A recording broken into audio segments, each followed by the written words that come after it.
Hi, I'm Daniela of ABCRAFTY, and today I'm going to show you how to make a leather purse in the style of a Birkin bag. This is my second kit from Babylon Leather, and if you saw my first video of the Kelly bag, you'll know that while I love these kits, their instructions are frankly not great, so this video will hopefully help you make yours. I've linked to this kit in the description, and you can use my code ABCRAFTY to get an additional 10% off of their kits, which will stack on top of whatever sale they're running, bringing the discount to over 30% off. Each kit comes with all the pre-cut and punched pieces, hardware, and tools, aside from a lighter or thread burner. We're gonna start with the inside pocket. The curved edge is the top of the pocket, so you'll fold the opposite end to that side. However, you want to leave 4 pinholes empty. Count from the curved side 4 pinholes, then line up the other end of the pocket to the 5th pinhole. You can then take the provided binder clip to secure it. Next, we need to prepare our thread and needle. Unwrap the thread and use the side of the pocket as a makeshift ruler. Measure out 4 times the length of this side, plus a little extra. Thread one end through a needle, then we need to secure the thread. Since this thread is waxy, the way to secure it is to poke the needle through the thread about 2 inches down from the end. Repeat this with another needle on the other end of the thread. When working with these projects, you use 1 thread with 2 needles. Now to start sewing. Poke one of the needles up through the first pinhole along the edge. Then take the other needle and pass it up through the second pinhole. Grab both needles and pull so that it's taut and the thread is of equal length on each side. Take the needle that's through the first pinhole and pass it down through the second hole. Then bring it back up through the third hole. As you do this, be careful not to pierce through the thread. Now take the needle that's in the second pinhole and pass it down through the third hole and back up through the fourth hole. You've now completed your first 2 stitches. This is the stitch you'll use to complete the whole project. You take the needle in the back and pass it down and through the next pinhole. Be sure to keep the stitches tight. When you get to the 5th pinhole, you'll pass the needle up through both layers of leather. I find it can be helpful to go through each layer separately at first. Then the needle in back will go down through those same holes and up through the next. Continue to sew this side until you reach the end. Once you get to the end, backstitch a couple stitches. This means doing the same stitch as before, but going backwards in the stitches you just completed. Pass both threads to the back of the pocket and cut them so they're only about 2 millimeters long. Then take a lighter and carefully melt the ends. We'll need to rethread the needles. The kit does come with a bunch, but you'll still need to remove the thread a few times. I found the easiest way to do this is to use my nail and scrape it along the eye of the needle where the thread is. Eventually it catches and pulls some of the thread down, making it easier to grab and remove.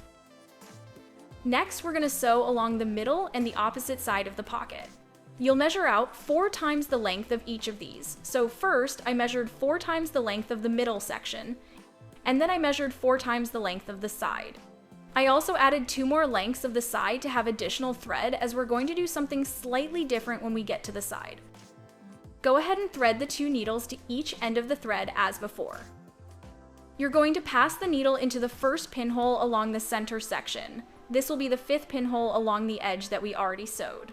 To do this, you'll bring the needle to the inside of the pocket and carefully push it through that first pinhole.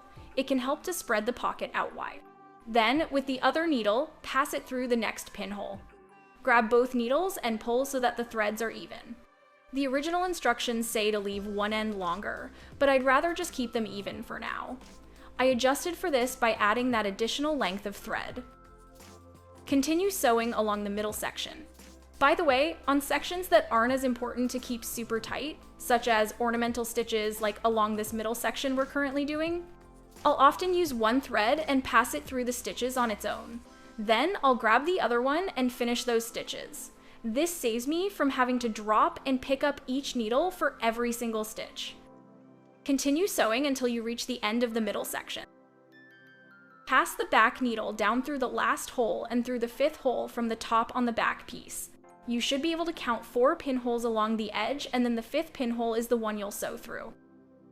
Now is where it is a little bit different. You're only going to use 1 needle to sew the upper section of this side. This is why we measured out additional thread.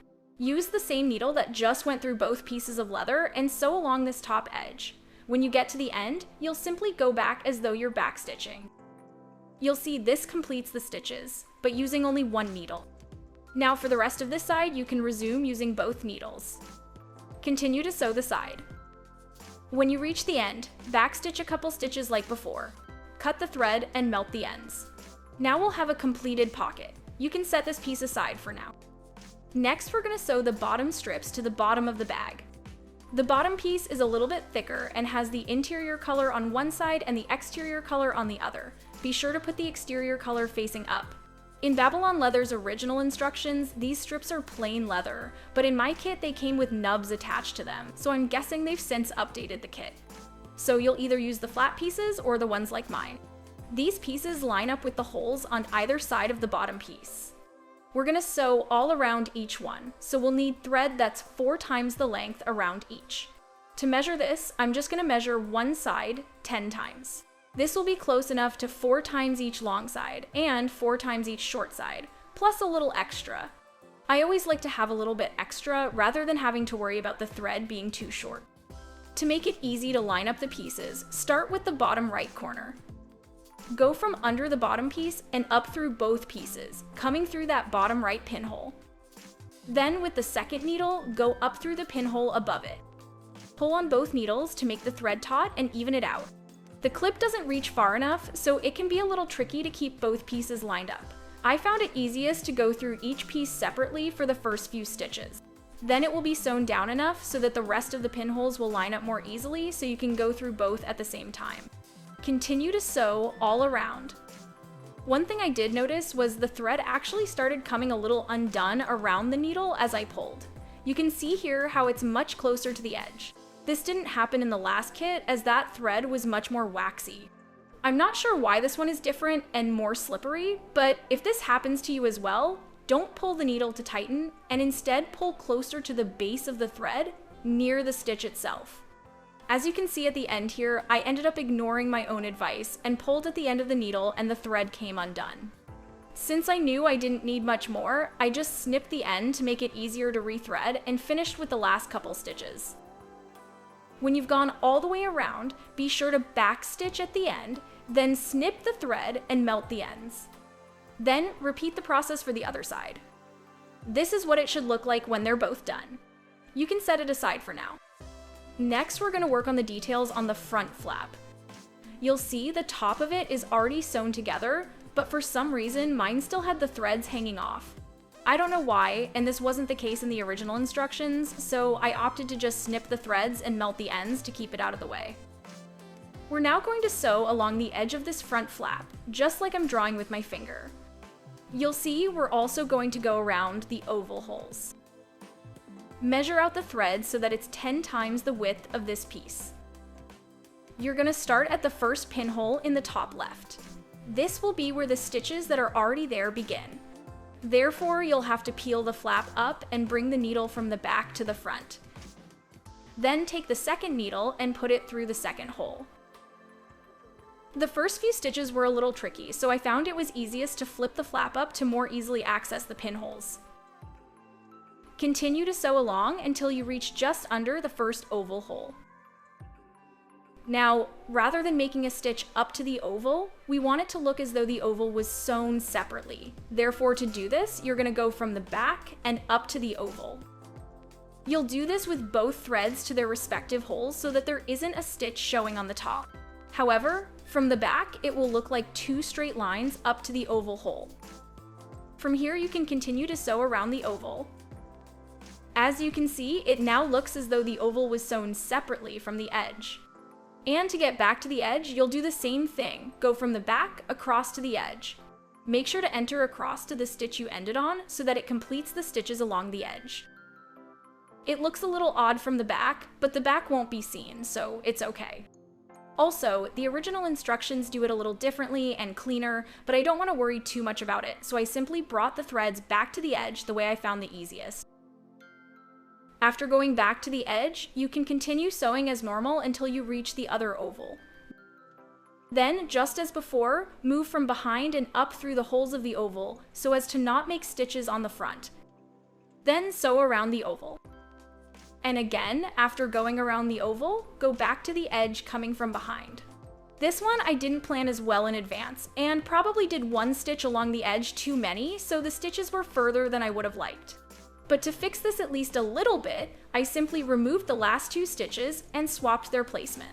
This way, the threads in the back weren't as long. But you can see this one really isn't very clean in the back. But from here, continue to sew the rest of the edge. Again, when you get to the end, it can be easier to spread the layers so that you can get the last pinhole where it was previously stitched. Make sure to backstitch and then cut and melt the ends. Now you can do the rectangle in the middle. You'll need thread that is 4 times the length of the perimeter. As a rule of thumb, you'll always want at least 4 times the length of what you're sewing. I learned after measuring this that 4 times the length was basically just 2 times the length of the long side of this piece. Then you can start wherever around the rectangle and sew the decorative stitches. Don't forget to bring the ends to the back, cut them, and melt them.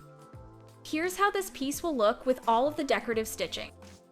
You'll notice that the 2 oval holes on the opposite side were sewn, but that's because I was following the original instructions and it had me do the ovals prior to the rectangle. However, I think it makes more sense to just do the rectangle first because you're already working on that piece. So next you'll sew around the oval holes on the back of this piece, as well as the front of the bag, and the 2 side pieces. Measure out 3 times the length of the longer end of a side piece. Thread the needles and pick a hole to start at. Sew all along the oval as normal. When you get to the end, make sure to backstitch and melt the ends. Repeat this process for all of the ovals. There will be 12 in total, 2 on the back, 2 on the front, and 4 on each side. Here's how they all look when completed. Now you'll take the back piece and flip it over so we can attach the straps. These are what those 2 pieces look like. The ends of the straps will line up with the pinholes along each side as shown. Measure out thread so that it's 10 times the distance from the point of the strap to the first set of large holes. Line up the end of the strap with the associated pinholes on the large piece. Bring 1 needle up through the point of the back piece and the same pinhole on the strap. Then continue to sew the first 5 pinholes. Be mindful of the front flap on the opposite side, as it can get in the way and you might poke it like I did, so feel free to hold it out of the way as you sew. When you get to the 6th pinhole, pass the needle only through the strap and not through the large piece. You can also identify it because it will be the last available pinhole. Now you'll keep sewing on just the strap. So basically when you run out of pinholes on the large piece, you'll switch to just sewing the strap. When you get to the end with the large holes, simply keep sewing as usual. Eventually you'll get to the point where you'll need to start sewing the strap to the back piece again. Just as before, you'll count out 6 pinholes and go through both pieces at the 6th pinhole. It's also easy to identify because it will be the available pinhole without a stitch in it. Complete sewing the strap, backstitch, and cut and melt the ends. Repeat the process for the other strap. Here's how they should look when they're done. Next, we're going to sew the decorative stitching to the tops of the side panels. Measure out thread 4 times the length of the shorter side.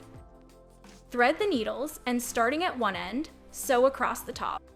When you reach the other end, backstitch bringing both threads to the back. Trim the threads and melt the ends. Repeat this for the other side. Now we can sew on the handles to the front and back panels. This is what the handles look like. You can see mine are filled with pieces of fabric. Those will just get tucked in as we sew around them so they won't show. We'll first sew around them and then we'll do the line down the middle. The handles will get sewn to the similarly shaped pinhole marks on the front and back pieces. It doesn't matter which one you start with, I opted to start with the front panel. Measure the thread so that it's 4 times the length of the longer side of the panel. We're going to start at the top left pinhole. This will align with the first pinhole on the left of the handle. It is also where the stitches on the handle end. You want to make sure you're continuing the stitch pattern across the handle rather than starting at the first fully available pinhole. Go up through the back piece and then through the handle. Because of the placement of the first stitch in the handle, it can be a little tricky. The second needle should go through the next pinhole below it. The most important thing when sewing on the handles is to pull tightly as you make each stitch. Otherwise, the handle will pull away from the purse. Also, while sewing, make sure to not go through the filler fabric. I repeatedly had to readjust my needle and push the fabric back in. You don't want the fabric to stick out. Continue around the handle, pulling super tightly as you go. When I got to the last 2 stitches, it was a bit difficult again as I needed to go close to and through where it was already stitched on the handle. I even pushed the back of the needle against the table to help get the needle through. After I was done, I pulled super hard again and then ended up doing extra back stitches to really make sure it was all secure. And in case you watched the original instructions, I skipped the step of going back and tightening all of the stitches. Because as long as you're making sure everything is nice and tight as you go, that extra step isn't necessary. I snipped the thread, but left the ends since we need to do the middle part and I can melt both at the same time. So for this middle part, measure out 2 times the length of the longer part of the large piece. Start at the top and sew all the way down so that the last stitch touches the pinhole on the point. This will be more challenging because of the fabric. I had to put my needle in one hole and then finagle it around until I could feel it start to go through the pinhole in the other piece. Also, because it's going through so many layers of leather and fabric, it was more difficult to actually get the needle through. I ended up stabbing my pinky here in the process. I can confidently say that attaching the handles has been my least favorite part of both purses I've made. Anyways, again, be sure to pull tight. Backstitch and bring the threads to the back. I ended up doing an additional backstitch again because of the tight stitching. Cut the thread and then melt all the ends. To attach the other side of the handle, bend the handle over to line it up with the pinholes, then simply repeat the process. For this second handle, I really struggled with those last 2 pinholes. I ended up needing to grab my jeweler's loop to more easily see where the needle was going. That actually helped a ton, so I ended up using it more when I came across challenging stitches. I've linked to the one I have in the description if you'd like to get a pair. After you finish with the other end of the strap, repeat the process with the other strap for the back panel. Here's how they'll look when they're all done. Next up is the bottom portion of the clasp. Note that it's a rectangle and not a square. The longer end will be the sides and the shorter end will be the top and bottom. This aligns with the pinholes on the large front piece. Measure out the thread to 3 times the length of the longer side of the front piece. It's always easiest for me to start at a pinhole that's easily identifiable on both pieces, so I chose the top left corner. Sew all the way around as usual, again making sure to pull reasonably tightly to secure it. Again, I did stab myself here, so try to keep the sewing to the leather and not your hands. When you reach the end, backstitch, bring the threads to the back, trim them, and melt the ends. Now it's time to sew on the sides. To start, you'll want the front big piece and one side piece. The big piece should be facing up, and the side piece should be on top facing down so that the inside color is facing up. Measure thread that's 6 times the length of the big piece. After threading the needle, you'll start at the top and put a needle through the first pinhole of each piece as normal, and the other needle up through the second pinhole. Now this part is a little different. Using the needle in the second pinhole, backstitch by going down through the first pinhole. Using that same needle, wrap around the outside, over the 2 pieces of leather, and come back through the first pinhole. Now with the other needle, do the same thing. Loop around the top and come back up through the first pinhole. Then bring both needles back through the second pinhole like normal. Pause here and grab what I think is black plastic cord, which is what will make the piping. Cut it the same length as the side piece. It doesn't need to be perfect, we're going to cut it shorter anyways. This is just to make it more manageable. Keep it nearby. Now grab one of the shorter thin strips. There should be 4 of them and they're a little bit longer than the side piece. With the inside color facing you, fold one end over so that you can see 2 sets of pinholes. These should line up with the next 2 sets of pinholes. Now fold the whole strip in half long ways. You'll be sewing this strip, along with the cord inside of it, between the pieces. Using the needle coming through the top, go down through just the side piece. Then go through all 4 layers of the strip. It can be easier to go through each layer and hole individually. Then finally, go through the pinhole on the large front piece. Now take the other needle and come up through all the layers. Repeat this for the next stitch so that you've now sewn through 2 pinholes of the thin strip. Take the cordage and slide it into the folded over strip. You'll continue to sew all of the layers around the cordage. By the way, if your cordage is curved from being wound up like mine was, take a moment to try to straighten it out. This will make it easier to sew around it. Continue to sew through both layers of leather and the 2 layers of the strip. Take your time with this to make sure you go through all layers and that the piping stays in place. Keep sewing until you have 5 pinholes left. You'll notice both the piping and the strip will be longer than the side. Cut the piping to the 5th pinhole. Then cut the strip so that it's 1 pinhole longer than the side. Continue to sew all the way down and through the extra pinhole on just the strip. Then backstitch 2 stitches and bring the thread to one side. Cut them and melt the ends. Grab the other side panel and repeat these steps on the other side. Here are the steps again at a different angle. Wrap around the top part. Sew the next stitch. Then fold over the middle strip and sew it between the layers. For whatever reason, I had a much more challenging time with this side, so for most of it I was sewing layer by layer. It helped to have the stitches loose so I could access each layer more easily. Don't forget to cut the cord to size and insert it between the strip. Then continue to sew. Once I got past the part with a bunch of layers, I really did enjoy sewing the sides together. Here's how it looks with both sides sewn. Now we're going to attach the back piece along the side. Since the straps are in the way, I recommend threading them through the holes so you can more easily access the pinholes along the side. With the outside colors facing in, line up the side piece with the back piece. Make sure the bottom is flush. This will make it so that there will be 4 extra pinholes at the top of the back piece. Measure out thread so that it's 6 times the length of the side. Sew those first 4 pinholes on the back piece, then the next hole will be sewn through both pieces of leather.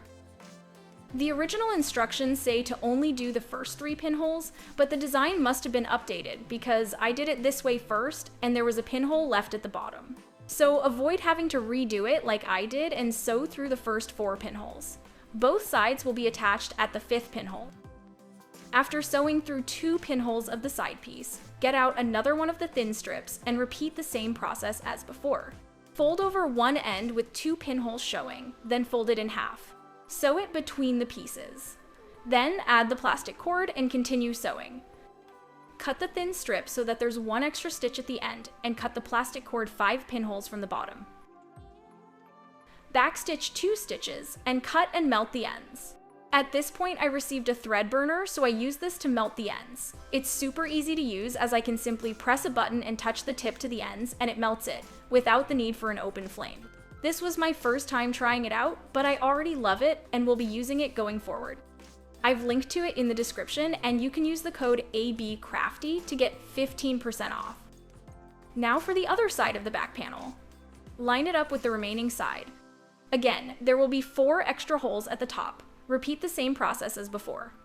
Measure out 6 times the length of the thread. Sew the first 4 pinholes and then attach the 2 pieces at the 5th pinhole. Then sew another stitch and add the thin strip. Then add the plastic cord, cutting it to size and trimming the strip to 1 pinhole extra. Backstitch 2 stitches and melt the ends. Here's how it should look with all the sides sewn up. Next, we're going to sew on the bottom. This will also be sewn with piping, so you need the bottom piece, the long thin strip, and the plastic cord. Measure the thread so that it's 4 times the perimeter of the bottom piece. This means 4 times each side, or 8 times the length, and then 8 times the width. I also added 2 more of the long side just for extra security. By the way, this will give you a ridiculously long piece of the thread that can be cumbersome to work with. The original instructions say to use half of this amount, but then you'll run out and need to use new thread. This will cause extra stitches and melted ends, but know that that is also an option. You'll notice that on each edge, the middle pinhole is slightly larger than the others. This is true for both the bottom piece and the bottom edge of the bag. You'll use these larger holes to help line everything up. For some reason, one of these middle pinholes wasn't clear on one side, but flipping it over, I could see it. I used the back of the needle to help widen it to make it visible on the other side, but know that if you can't see the middle pinhole, just check the other side and you'll probably see it. By the way, we'll be sewing the bottom with the inside facing out, so make sure you flip it over so that the inside color is facing you. I recommend starting with the back of the bag. As you'll see in the end, the piping is a little thicker where you start. We'll again be sewing the thin strip between both pieces with the plastic cord tucked inside. But rather than folding over the end of the strip like we did before, we're gonna leave it as is. Place the plastic cord in the center of the strip so that it's sticking out a few centimeters. This just ensures that it won't fall out. Put the first needle through the middle pinhole of the bottom piece. Then put it through the third pinhole of the thin strip and then through the middle pinhole of the back piece. Then continue to sew as normal through the bottom piece, both sides of the thin strip and the back piece. With the amount of thread I used, this was quite tricky, but once I got the first 2 stitches in, everything stayed in place. My piping slid out several times, but you just need to push it back in and then it's fine. Remember, it can be easier to go through each piece separately rather than trying to go through all the pinholes at once. Continue to sew until you get to the corner. When you get to the corner, you're going to come up through the pinhole along the edge that has already been sewn through. I had more trouble going down with the other needle through that pinhole as the piping along the edge was in the way. I finally figured out that if you expand the side piece out, it's much easier to get the needle through as it sort of gets the piping out of the way. For the next stitch, you'll sew in the next available stitch on the side piece. This will create a stitch that goes across the corner along the edge. And you'll see I was getting frustrated with this and had apparently sewn through the thread, so when I pulled it tight, I ended up breaking the thread. Thankfully, it didn't completely break, so I simply continued to sew, and within a few stitches, it went back to normal. After you get around the corner, sew as normal. Eventually, you'll get to the middle pinhole on the side piece. It doesn't really matter, but it's a good way to confirm you're sewing through all of the holes. If they don't line up, you'll want to go back and check to make sure you didn't skip any pinholes. This is also a good time to show how to go through each piece individually. It can help to wait to pull the stitch tight until the end. I found that keeping it loose for each needle made it easier. Then, after both needles go through the same pinhole, I pull tight with the thread on either side. Continue to sew until you get to the next corner. Then you're going to repeat the same process as before to go around the corner. Sew through the pinhole that already has a stitch and then sew through the next empty pinhole. Continue sewing until you get close to the starting point, going around the last corner in the same way as the others. At this time, you'll want to cut the plastic cord to the correct length. Start with the cord that's sewn in already and cut it back to a little before the end of the thin strip. Then cut the other end of the plastic cord so that they just touch. Mine was still a little long to start, so I trimmed it until it was the correct length. Then you can also do the next step now, but I opted to sew a few more stitches first so I could count the pinholes better. You'll trim the thin strip so that it will overlap with the other side for 2 pinholes. After cutting it, you'll want to tuck it under the plastic cord. I found it helped to lift up the short end of the cord to be able to tuck in the strip. I also needed to give the cord another little trim to make both pieces fit flush against each other. Then, keep sewing, going through both sets of thin strips. I had trouble with this, so I recommend doing one piece of leather at a time. The last stitch should be through the center hole again. Then, you'll backstitch 2 stitches, bring them to the bottom, cut the thread, and melt the ends. Now for the extra fun part. You get to turn the bag right side out. There really isn't an elegant way to do this. I found grabbing one corner from the inside and pushing from the outside worked well. I repeated this method around the bag until I could just push it all through. Then I flipped over the top of the bag. Be sure to push out each corner so that the purse sits flat. Here's what the piping should look like from the outside. You'll see the overlapped bit of piping on the back. This is why it makes sense to start sewing the bottom on the back of the bag rather than the front. Next, you'll sew the pocket to the inside of the bag. It fits in the middle with extra pinholes to either side. The original video says it's 8 pinholes on either side, but for mine it was only 5 on either side. I'm thinking it might have to do with the size of the bag. Either way, measure out the thread so that it's 4 times the length of the top of the bag. Begin sewing at the pinhole that has already been sewn to the side piece. Sew 4 additional pinholes so that you've sewn 5, including the first. Then, on the 6th pinhole, you'll start to sew through the pocket. Make sure the opening to the pocket is facing the inside of the bag. Continue sewing across, finishing through the pinhole on the edge that has already been sewn. I will say this was a bit trickier since the bag handle kept flopping over. One thought is to sew in the pocket prior to sewing on the handles, but then you'll have to deal with the pocket during the rest of the assembly, so I'm not sure which way would be easier. Don't forget to backstitch, trim the thread, and melt the ends. Next, weave the straps through the holes and bring them to the front. Repeat this for the other strap. You'll want to pull on them and squish the sides so that it folds in nicely. Find the hardware pieces and attach them to the front of the straps by pressing them into the holes. This does take a fair amount of force. The last part we're going to sew is the key strap. You'll need the remaining small strip of leather, the bow shape, and the key. Put the bow onto the more narrow end of the strip. Make sure the rough side faces the end with the holes. Then, slide on the key. Fold over the end so that the 2 pinholes line up. Use a small amount of thread to go through the 2 holes. I just used some scrap thread for this. You'll want to pull tightly and go through the hole multiple times to make sure it's secure. Once it is, bring both threads to the back, cut them, and melt the ends.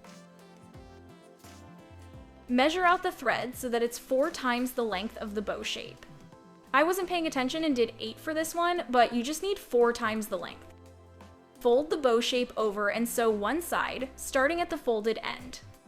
I found using the binder clip was super helpful here. Repeat the process for the other side. To attach it, pass the folded end through the slit on the other side. Now the only thing left to do is to remove the plastic from the hardware and lock. This part is just so satisfying every time. You can attach the locking key to the bag as well as the optional shoulder strap if you'd like. Your Birkin bag leather purse is now complete. Let me know in the comments if this was helpful and if there are other instructions you'd like me to recreate. And if you enjoyed this, please give it a like. Also, don't forget to use code ABCRAFTY to get an additional 10% off any future Babylon leather kit purchases. And to see what I'm crafting day to day, be sure to follow me across my socials.